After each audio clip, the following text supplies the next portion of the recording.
सभी प्यारे विद्यार्थियों, हिंदी के विद्वान साथियों, सभी को नमस्कार। आपका स्वागत है, हार्दिक स्वागत मेरी क्लास के अंदर। अपने जो पढ़ने का सिलसिला है, अपने जो पढ़ने का क्रम है, उसमें वाच्य टॉपिक चल रहा था। वाच्य में अपने एक क्लास पूरी कर चुके हैं, जिसमें अपने कर्तृवाच्य को जाना था। कर्तृवाच्य में किससे कर्तृवाच्य बनता है, उसको कैसे पहचाना जाता है, कर्तृवाच्य क्रमवाच्य, इसमें डिफरेंस थोड़ा बहुत आपने सीखा था। कर्तृवाच्य तो पूरा सीख लिया था। आज अपने आगे बढ़ते हैं और क्रमवाच्य को जानेंगे और भाववाच्य को जानेंगे, यानी कि जो वाच्य टॉपिक है आज अपने अच्छी तरह से समझ करके समाप्त कर देंगे।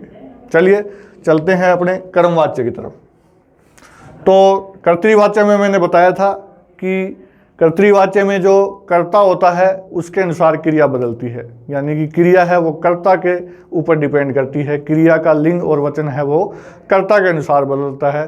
फिर मैंने 4-5 बातें बताई थी आपको, 4-5 नियम बताए थे, समझाए थे कि अगर इस प्रकार से कर्ता हो, इस प्रकार से कर्म हो तो कर्तृवाच्य होता है, इस प्रकार से नहीं हो तो कर्तृवाच्य नहीं होता। वो आप पिछली क्लास है वो देख करके आप इस क्लास की तरफ आइए। अगर किसी विद्वान ने, किसी साथी ने, किसी छात्र ने पिछली क्लास नहीं देखी है तो ये जो क्लास है इसको देखने का कोई फ़ायदा नहीं है। ये क्लास तभी आपको समझ में आएगी जब आप जो मेरी पिछली क्लास है वो देख चुके होंगे। चलिए बढ़ते हैं क्रमवाच्य की तरफ। तो क्रमवाच्य का जो विशेषताएं हैं वो क्या है कि जिस वाक्य में क्रम प्रदान होता है तथा कर्ता गौण होता है। गौण मतलब अप्रमुख, मैंने बताया था। गौण का विलोम शब्द मुख्य होता है। तो क्रम है वो प्रमुख होता है और कर्ता होता है वो गौण होता है, यानी कि क्रम है वो मुख्य होता है, कर्ता है वो अप्रमुख गौण होता है। और क्रिया क्रम की अनुगामनी होती है, वह क्रमवाच्य होता है। क्रम की अनुगामनी का मतलब है कि क्रिया है वह कर्ता के ऊपर डिपेंड नहीं होती। क्रिया का लिंग और वचन कर्ता के ऊपर निर्भर नहीं होता है। वह किस पर निर्भर होता है? क्रम के ऊपर निर्भर होता है। क्रमवाच्य में अकर्मक क्रिया का प्रयोग नहीं होता। ये मैंने कल बताया था कि जो कर्तृवाच्य होगा उसमें अकर्मक क्रिया और सकर्मक क्रिया दोनों ही प्रयोग होती है, लेकिन जो क्रमवाच्य होगा उसमें अकर्मक क्रिया कभी भी नहीं आएगी। अकर्मक क्रिया का प्रयोग क्रमवाच्य में नहीं होता है। जिस विद्वान को, जिस साथी को ये पता नहीं है कि अकर्मक क्रिया क्या होती है, सकर्मक क्रिया क्या होती है, तो जो मेरा क्रिया का टॉपिक है सकर्मक और अकर्मक का, वहाँ जा कर के आप देख लीजिए, अच्छी प्रकार से समझाया गया है। तो क्रिया है वो क्रमवाच्य में हमेशा क्या होती है? सकर्मक होती है। अकर्मक क्रिया का प्रयोग नहीं किया जाता है। क्रमवाच्य में हमेशा सकर्मक क्रिया का प्रयोग होता है। क्रमवाच्य में कर्ता के साथ से और के द्वारा विभक्ति का प्रयोग किया जाता है। किसके साथ? क्रमवाच्य में कर्ता के साथ। इसके ऊपर थोड़ा सा आप जोर देना कि और ये जो से और के द्वारा है ये किसके साथ प्रयोग होता है? कर्ता के साथ प्रयोग होता है। ठीक है, कर्म के साथ नहीं होता है। किसके साथ होता है? से और के द्वारा का प्रयोग कर्ता के साथ होता है। क्रमवाच्य में क्रिया का लिंग वचन किसके अनुसार होता है? कर्म के अनुसार होता है। चलिए क्रमवाच्य को पहचानने के तरीके हैं, ये आप नोट कर लीजिए। ये एक थोड़ी सी सारणी बनाई गई है कि किस प्रकार से आपको क्रमवाच्य मिलेगा।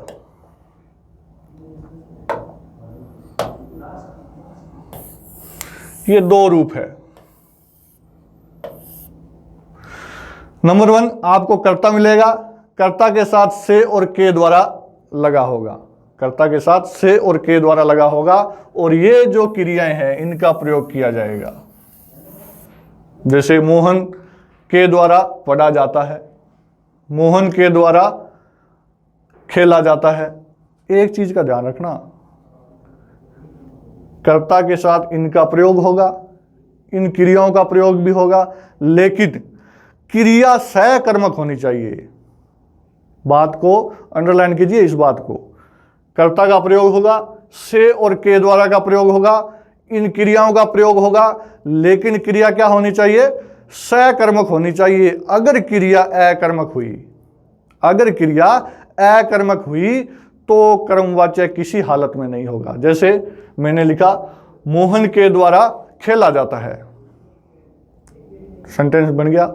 अब खेलना क्रिया, खेलना क्रिया सकर्मक है या अकर्मक है, ये जानना बहुत जरूरी है। अगर सकर्मक है तो कर्मवाच्य है, अगर वो क्रिया अकर्मक है तो कर्मवाच्य नहीं है। अब खेलना क्रिया क्या है?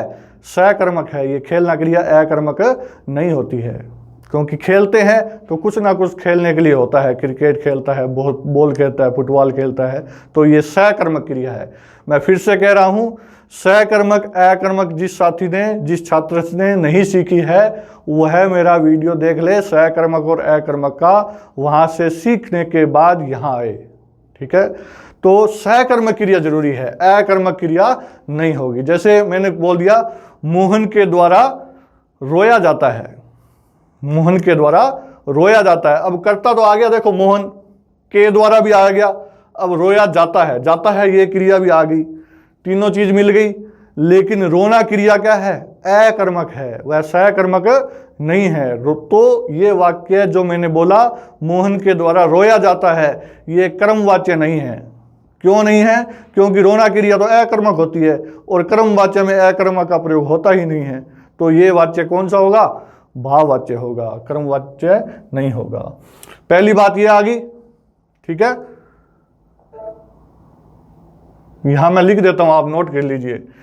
क्रिया हमेशा क्या होनी चाहिए?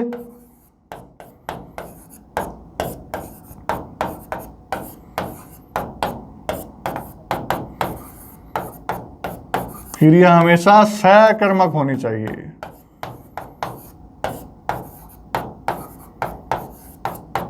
क्रिया हमेशा सकर्मक ही होनी चाहिए, ये नोट कर लीजिए इनके साथ आप ये बात।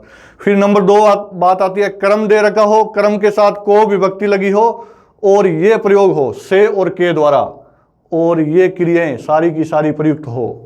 क्या हो?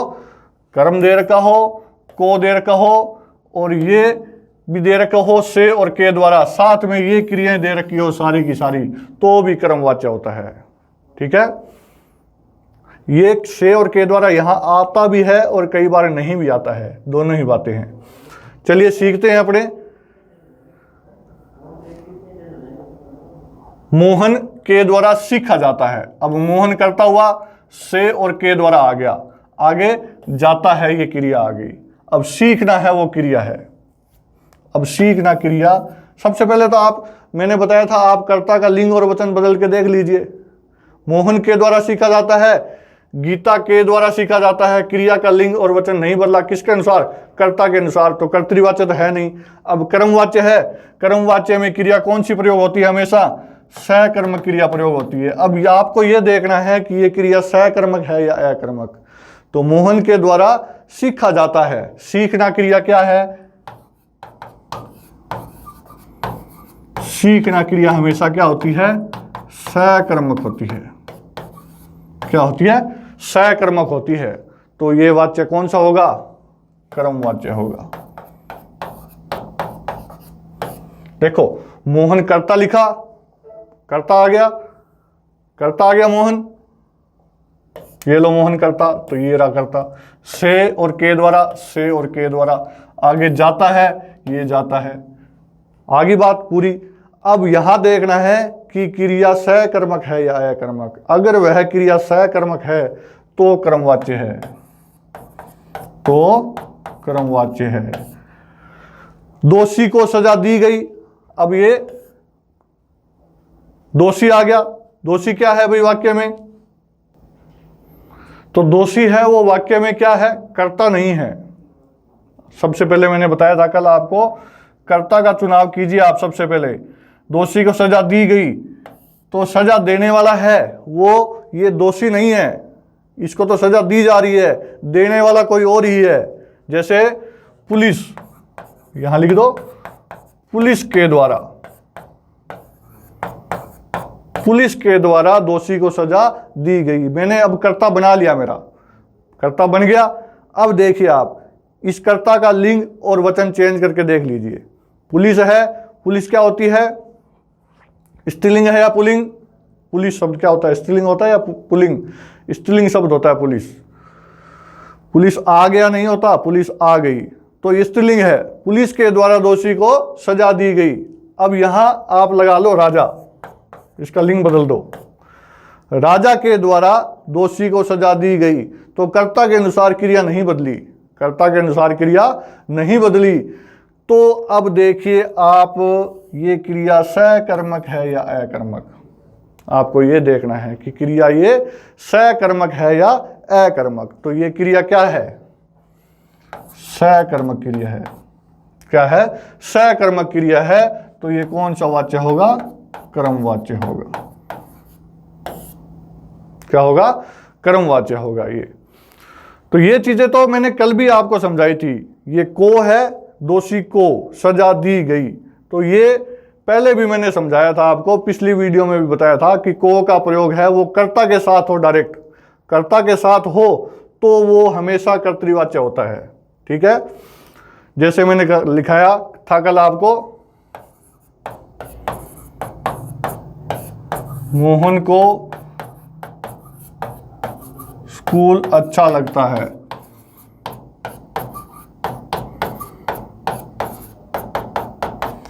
अब ये को है, ये किसके साथ लगा हुआ है? कर्म के साथ लगा है या कर्ता के साथ लगा है? आप देखिए, मोहन को स्कूल अच्छा लगता है, अच्छा लगना क्रिया हुई।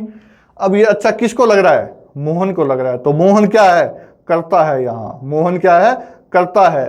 तो मैंने कल बताया था आपको कर्तृवाच्य में कि ये जो को है डायरेक्ट कर्ता के साथ जुड़ा हुआ है, तो वो वाच्य हमेशा क्या होगा? कर्तृवाच्य होगा। तो वह क्या होगा? हमेशा कर्तृवाच्य होगा।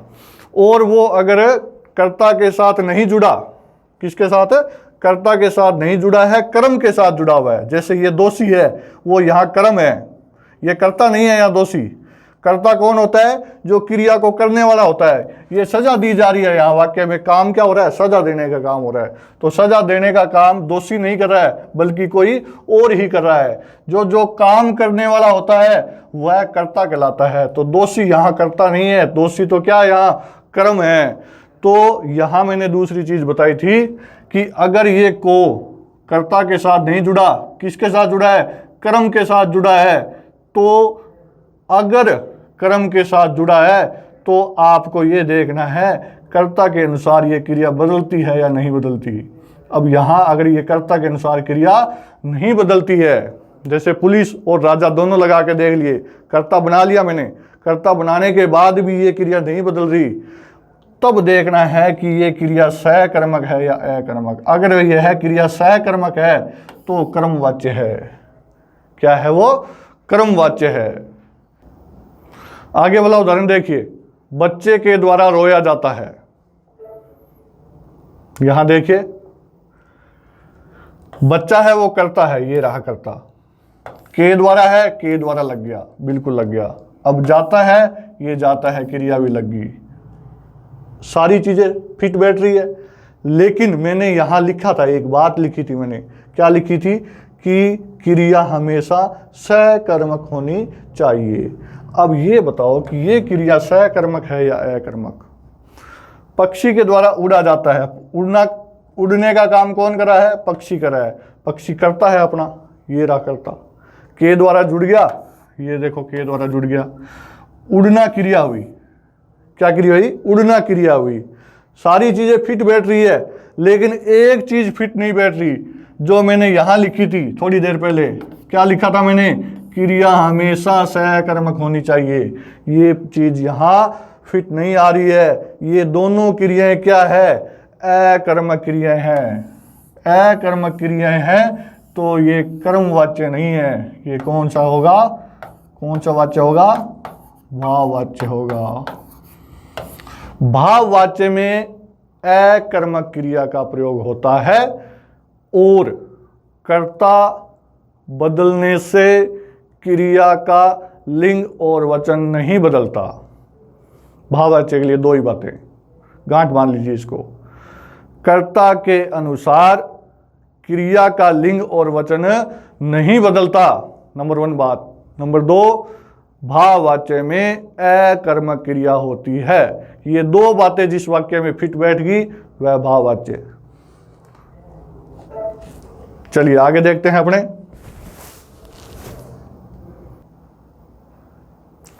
चलिए आगे वाला जो नियम है वो देखते हैं अपने कर्मवाच्य का।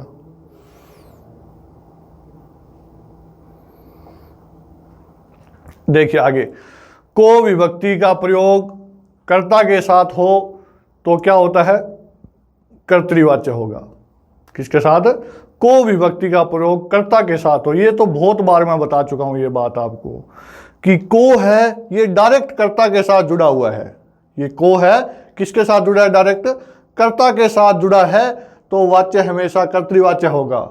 और को विभक्ति का प्रयोग कर्म के साथ हो, किसके साथ हो, कर्म के साथ हो, तथा क्रिया का लिंग वचन कर्ता के अनुसार न बदले तो कर्मवाच्य होगा। ये अभी मैंने जो पिछला उदाहरण समझाया था उन दोनों में ये बातें लगा करके बताई थी मैंने, ये भी लगाई थी और ये भी लगाई थी। क्या हो, को विभक्ति का प्रयोग कर्म के साथ हो तथा क्रिया का लिंग वचन कर्ता के अनुसार न बदले। और इसमें एक बात और जोड़ लेना आप, तथा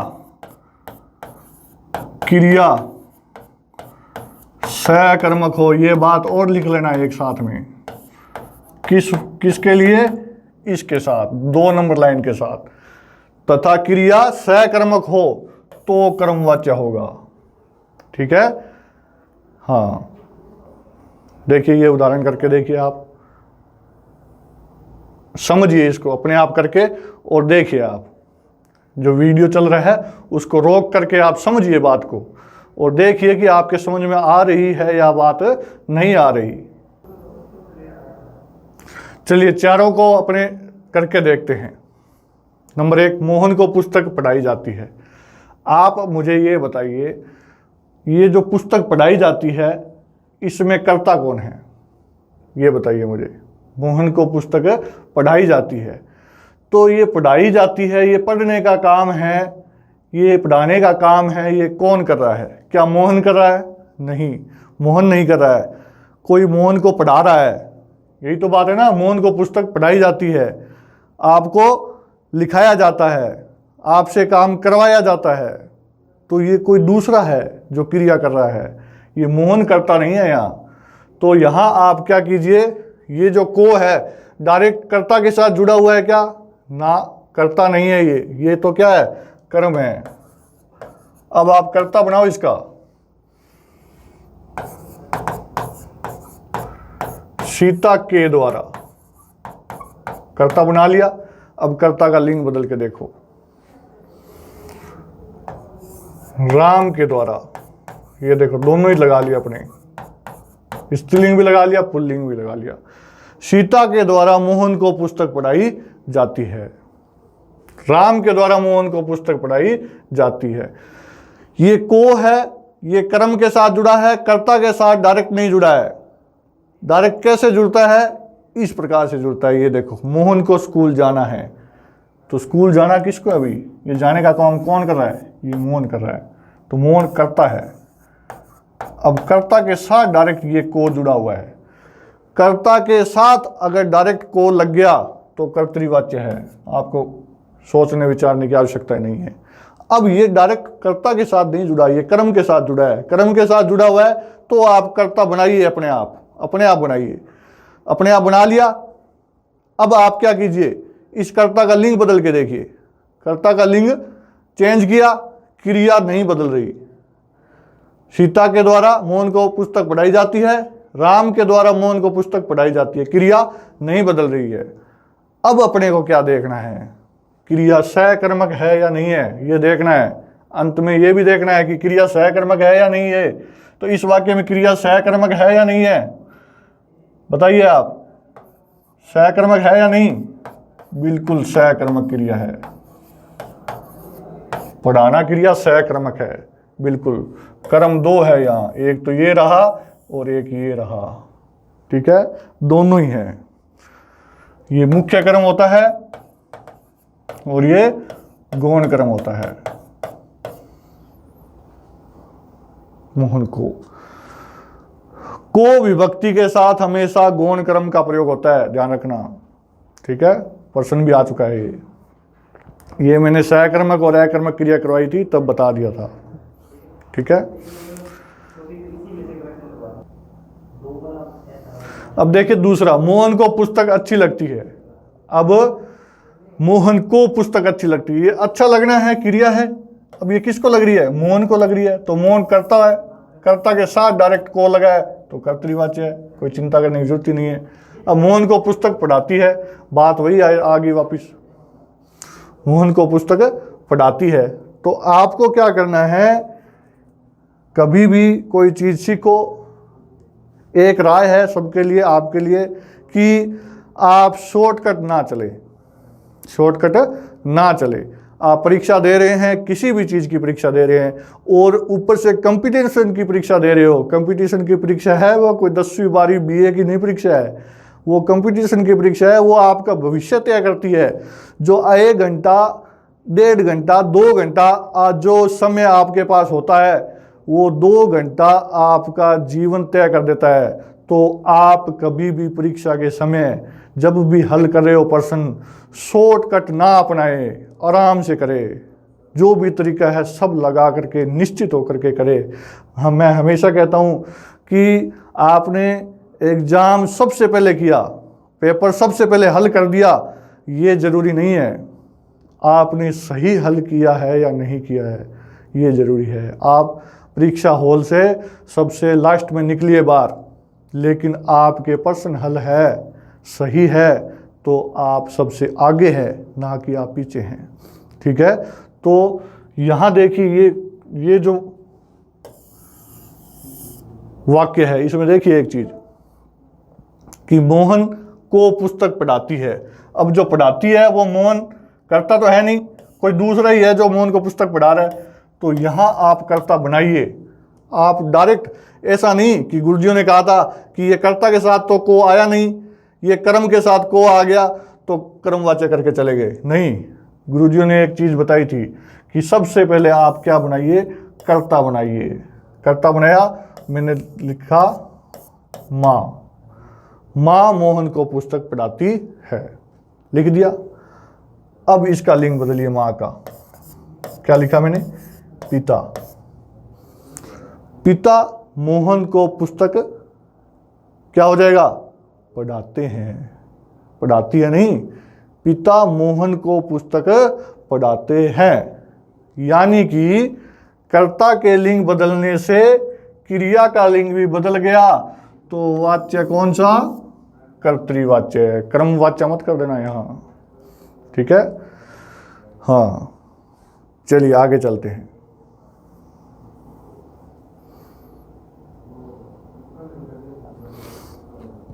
आगे है अभी, अगर वाक्य में निषेधवाची शब्द हो और क्रियाकर्ता के अनुसार न बदले तो वाक्य कर्मवाच्य होगा। वाक्य में क्रिया सहकर्मक होनी चाहिए, यह शर्त लगा दी भाई एक और आगे मैंने क्या लगा दी, वाक्य में क्रिया क्या होनी चाहिए, सहकर्मक होनी चाहिए, अकर्मक नहीं होनी चाहिए। क्योंकि कर्मवाच्य में क्रिया हमेशा क्या होती है, सहकर्मक होती है। निषेधवाची शब्द मैंने बताया था पिछली क्लास में, ये नहीं, ये सारे निषेधवाची है। तो देखिए, मोहन के द्वारा पुस्तक नहीं पढ़ी जाती है, निषेधवाची है, और कर्ता कौन है, मोहन है। मोहन का लिंग बदल लीजिए। ये देखिए नियम क्या करे, अगर वाक्य में निषेधवाची शब्द हो और क्रियाकर्ता के अनुसार न बदले तो वाक्य कर्मवाच्य हो गया। तो मोहन की जगह आप गीता लगा के देखिए, गीता के द्वारा पुस्तक नहीं पढ़ी जाती है, कुछ बदला नहीं, लिंग बदल दिया कर्ता का, लेकिन बदला नहीं, क्रिया नहीं बदली। अब देखना है क्रिया सहकर्मक है या अकर्मक। क्रिया बताइए अभी, पुस्तक नहीं पढ़ी जाती तो पढ़ना क्रिया है वो हमेशा क्या होती है, सहकर्मक होती है। पढ़ना क्रिया सहकर्मक होती है। ये रहा कर्म, इसका पुस्तक है वो कर्म है, तो सहकर्मक है तो फिर कर्मवाच्य है। ये ऊपर वाली बात लागू होगी इस पे। वाक्य में निषेधवाची शब्द है, बिल्कुल है। क्रियाकर्ता के अनुसार न बदले, क्रिया नहीं बदली, कर्ता के अनुसार क्रिया नहीं बदली। वाक्य में क्रिया सहकर्मक होनी चाहिए, बिल्कुल सहकर्मक क्रिया है। ये रहा कर्म हमारा, तो कर्मवाच्य है। अब यहां देखिए, मोहन स्कूल नहीं जाता है, निषेधवाची शब्द है, बिल्कुल है। कर्ता का लिंग बदलने से क्रिया बदल रही है कि नहीं बदल रही, देखिए मोहन की जगह गीता लिख दिया। मोहन स्कूल नहीं जाता है, गीता स्कूल नहीं क्या होगा, जाती है। तो जाता है की जगह क्या हो गया, जाती है। तो कर्ता के बदलने से क्रिया का लिंग बदल गया, बदल गया तो फिर क्या होगा, कर्तृवाच्य होगा। ठीक है। मोहन के द्वारा स्कूल नहीं जाया जाता है। मोहन के द्वारा स्कूल नहीं जाया जाता है। अब नहीं आ गया, बिल्कुल आ गया। अब आप देखिए कर्ता का लिंग बदलिए। मोहन के द्वारा स्कूल नहीं जाया जाता है, यहां गीता फिर कर दो। गीता के द्वारा स्कूल नहीं जाया जाता है, कोई बदलाव नहीं हुआ। अब देखिए क्रिया सहकर्मक है या अकर्मक। स्कूल नहीं जाया जाता है तो स्कूल जाना, ये क्रिया सहकर्मक है या अकर्मक? अकर्मक क्रिया है। अकर्मक क्रिया है तो कर्मवाच्य है नहीं। कर्ता के बदलने से क्रिया का लिंग बदला नहीं तो कर्तृवाच्य नहीं है। क्रिया सहकर्मक नहीं है तो कर्मवाच्य भी नहीं है। अब पीछे बच गया कि कर्ता के बदलने से क्रिया नहीं बदले, वाक्य क्या हो? अकर्मक हो तो भाववाच्य है। बिल्कुल। यहां देखो ये भी अकर्मक क्रिया है। स्कूल नहीं जाया जाता है, अकर्मक क्रिया। स्कूल नहीं जाता है, अकर्मक क्रिया, लेकिन कर्तृवाच्य है। मैंने कहा था कि कर्तृवाच्य में दोनों ही क्रिया प्रयोग हो सकती है, अकर्मक भी हो सकती है और सहकर्मक भी हो सकती है, लेकिन कर्मवाच्य में सिर्फ सहकर्मक क्रिया ही आएगी। ठीक है। अब नीचे देखिए, राधा के द्वारा भोजन नहीं किया जाता है। अब निषेधवाची शब्द आ गया, बिल्कुल आ गया साहब। अब राधा के द्वारा, कर्ता कौन है? राधा। राधा की जगह क्या लिख दिया? मोहन। मोहन के द्वारा भोजन नहीं किया जाता है, कुछ बदलाव नहीं हुआ तो कर्तृवाच्य तो है नहीं।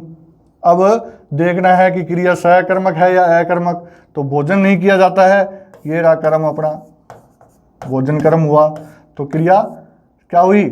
सहकर्मक हुई। क्रिया सहकर्मक है तो फिर कर्मवाच्य है। ठीक है। सबसे पहले क्या करना है? कर्ता का लिंग बदलना है। ठीक है। कर्ता के लिंग बदलने से क्रिया का लिंग बदल गया तो कर्तृवाच्य है, और नहीं बदला, सहकर्मक क्रिया है तो कर्मवाच्य है। कर्ता का लिंग नहीं बदला, अकर्मक क्रिया है तो भाववाच्य है। ठीक है। इसके अंदर ये बातें। चलते हैं आगे, क्या है भाई? हाँ, ये सिंपल सी बातें हैं कि वाक्य में अगर कर्ता का लोप है, सिर्फ कर्म के साथ ही क्रिया का प्रयोग किया गया है, तो आप स्वयं कर्ता का निर्माण करें और वाच्य ज्ञात करें। पुस्तक पढ़ती है तो कर्ता अपने आप बना लो। पुस्तक पढ़ी जाती है तो कर्ता अपने आप बना लो, और कारक चिन्हों का प्रयोग कर लो अपने आप। अखबार पढ़े गए, जैसे कर्ता बना लो अपने आप। मजदूरों के द्वारा अखबार पढ़े गए, बन गया। सैनिक लड़ते हैं, सैनिक के द्वारा युद्ध लड़ा जाता है, बन गया। तो अपने आप बना लो और फिर अपने आप ज्ञात करो। मजदूर पानी पिलाता है, मजदूरों को पानी पिलाया जाता है। इस प्रकार से आप अपने आप कर्ता बना लो।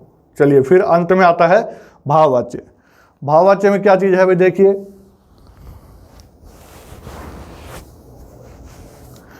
जिस वाक्य में क्रिया न तो कर्ता से प्रभावित हो और न ही कर्म से प्रभावित हो, अपितु क्रिया का संबंध भाव से हो, तो वहां कौन सा वाच्य होगा? भाववाच्य होगा। ना तो कर्ता के ऊपर डिपेंड है, ना ही कर्म के ऊपर डिपेंड है, तो भाववाच्य है।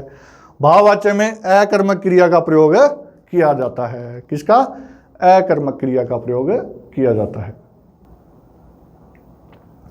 ये जो लाइन लिखी हुई है आगे, भाववाच्य की क्रिया सदा पुल्लिंग, एक वचन व अन्य पुरुष में होती है, उस पर कर्ता के लिंग, वचन व पुरुष का कोई प्रभाव नहीं पड़ता। बहुत ज्यादा इंपॉर्टेंट लाइन है ये,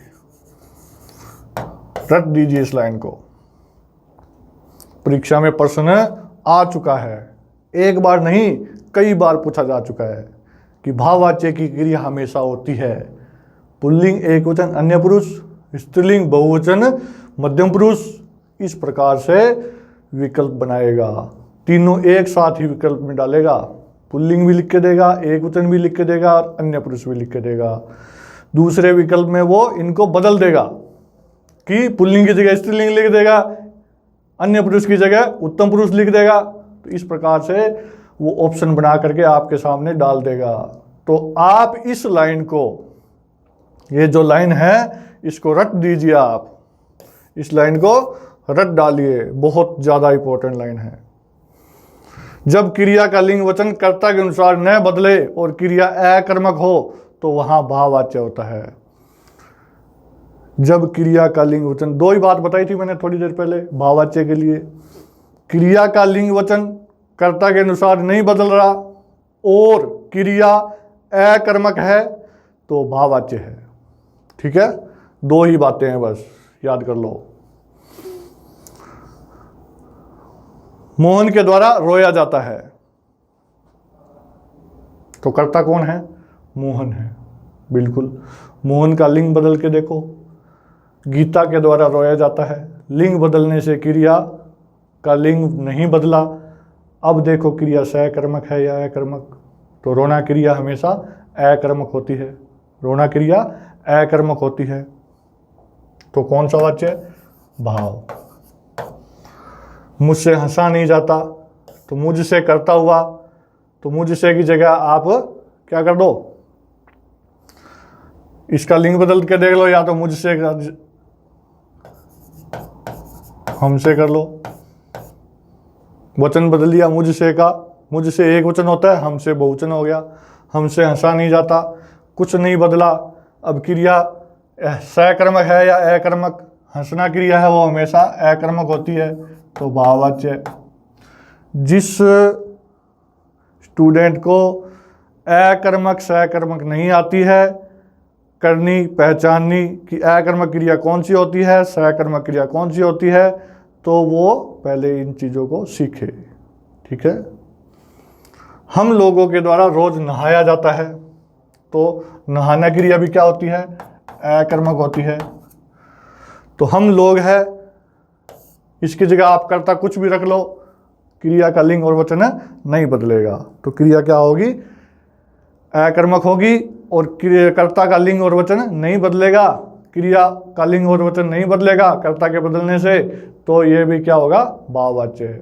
और नीचे भी मुझसे रोया नहीं जाता, ये भी क्या है? भाववाच्य है। पक्षी आकाश में उड़ता है, अब उड़ना क्रिया है वो अकर्मक है, बिल्कुल। ये क्रिया, उड़ना क्रिया क्या होती है? अकर्मक होती है। लेकिन यहां पक्षी की जगह आप और कुछ उड़ा दो, ठीक है, लिंग बदलिए पक्षी का। चिड़िया आकाश में उड़ता है की जगह क्या हो जाएगा? उड़ती है। लिंग बदल गया, कर्ता के बदलने से क्रिया का लिंग बदल गया, तो ये क्या है? कर्तृवाच्य है। क्रिया अकर्मक जरूर है, पर कर्तृवाच्य में तो दोनों क्रिया का प्रयोग हो सकता है, अकर्मक का हो भी सकता है और सकर्मक का भी हो सकता है। कर्ता के बदलने से क्रिया बदल गई तो कर्तृवाच्य है।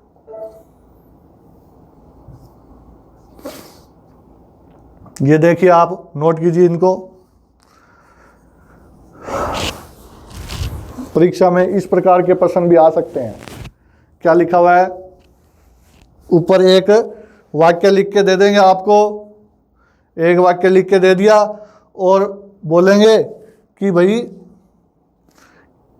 जैसे भारत द्वारा नया उपग्रह छोड़ा गया, ये वाक्य आपको ऊपर लिख करके दे दिया और आपको कहेंगे कि उपयुक्त वाक्य से बना हुआ कर्तृवाच्य कौन सा है? उपयुक्त वाक्य से बना हुआ कर्तृवाच्य कौन सा है? तो एक ही वाक्य से कर्तृवाच्य भी बन सकता है और क्रमवाच्य भी बन सकता है।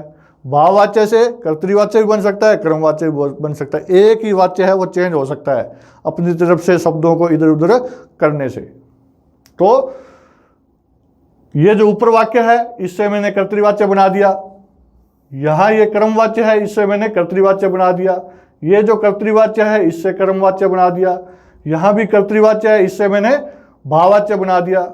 यहाँ कर्तृवाच्य है, इससे मैंने भाववाच्य बना दिया। तो इस प्रकार वाच्य है वो चेंज हो सकते हैं शब्दों को इधर उधर करने से, शब्दों में थोड़ा सा बदलाव करने से। क्रिया को सकर्मक अकर्मक करने से भी वाच्य है वो चेंज हो सकता है।